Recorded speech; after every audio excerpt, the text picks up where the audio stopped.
Comtoise Radio, l'actu dans les Vosges saunoises.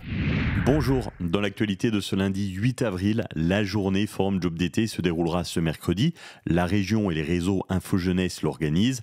Une journée pour trouver un travail estival. En Haute-Saône, les forums se dérouleront à Luxeuil, Saint-Loup, Lure, Melisay, Héricourt, Faverny et Vesoul. Explication de Céline Buyas d'Info Jeunesse Luxeuil. Il s'agit d'un forum job d'été qui se décline dans différentes villes de Haute-Saône. Pour ma part, Luxeuil-les-Bains, ça se passera à l'espace Frichet.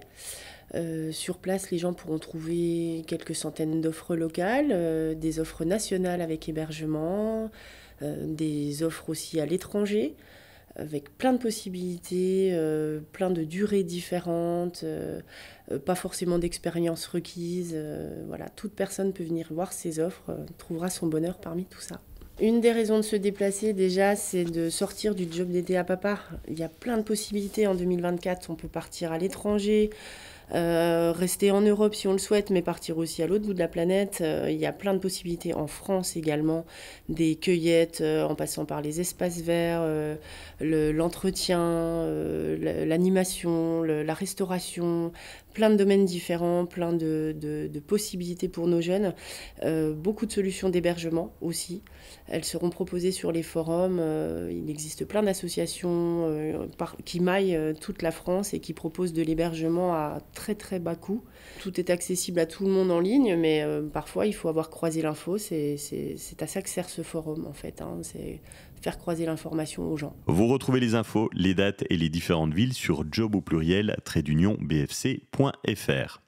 Ce week-end, le Premier ministre Gabriel Attal a précisé ses mesures pour le système de santé, dont la fameuse taxe lapin qui fait beaucoup parler. L'idée, responsabiliser les patients qui n'honorent pas leurs rendez-vous médicaux. Concrètement, le soigné donnera son empreinte bancaire, soit au professionnel, soit à la plateforme de rendez-vous.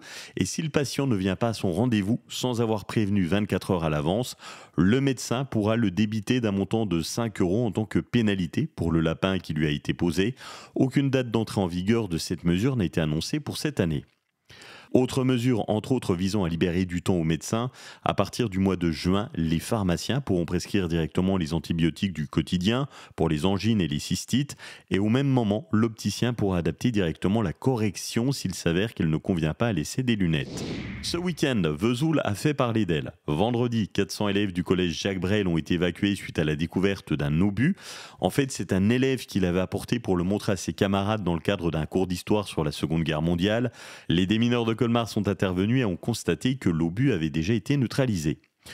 Après une journée de travail à Besançon avec son parti Horizon, Édouard Philippe, ancien Premier ministre, est venu pour une visite amicale à Vesoul où il a pris la pause, le temps d'une photo avec entre autres le maire Alain Chrétien devant la place des Jets d'eau, juste devant la décoration J'aime Vesoul. Merci, c'est ce mot que souhaitait dire le président du département aux agents volontaires qui s'investissent toute l'année sur les manifestations organisées par le département. Yves Cratinger, président du département. Sincèrement, c'est très important d'avoir des moments de convivialité avec les agents qui sont très investis à nos côtés, et en particulier dans les événements Tour de France, Europe ou autres, Fort Expo, etc. Mais je dirais que c'est doublement important dans la période actuelle, où dans la société, les gens ont quand même beaucoup de mal à se situer, à voir où est leur avenir.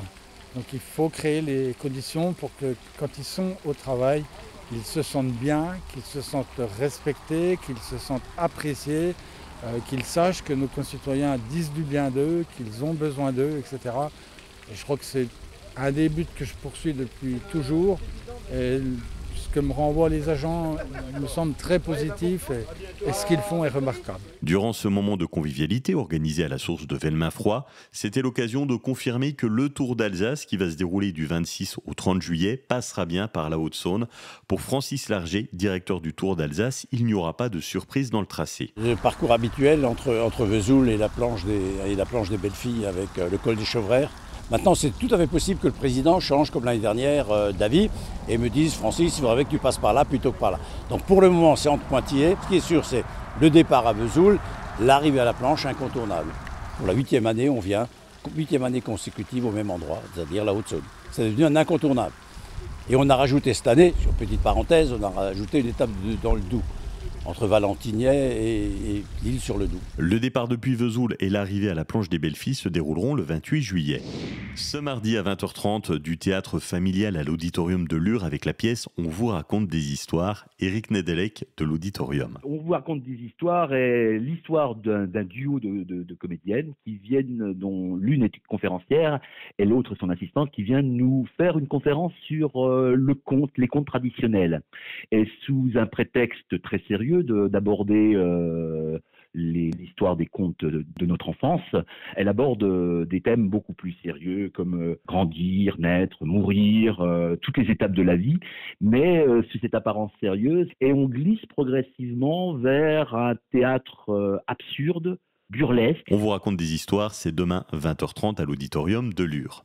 En sport, le Haut-Saunois Julien Cazoli, quintuple vainqueur du marathon de Paris Handisport, a terminé 2e de l'édition 2024, derrière Gert Schipper. En handball, les deux équipes féminines de pré-national jouaient les deux à domicile. Résultat, 2 matchs ex-aequo, 22 partout entre Luxeuil et le Pays de Montbéliard, 33 partout entre Lure et Rio. Les conclusions ne sont pas très bonnes. Les Luronnes ne sont plus co-leaders du championnat, mais 2e. Et Luxeuil reste 4e, mais un podium ou mieux devient beaucoup plus compliqué. Passez un excellent début de semaine et vous retrouvez toute l'actu et les sorties à faire dans les Vosges saunoises sur comptoiseradio.fr. À bientôt.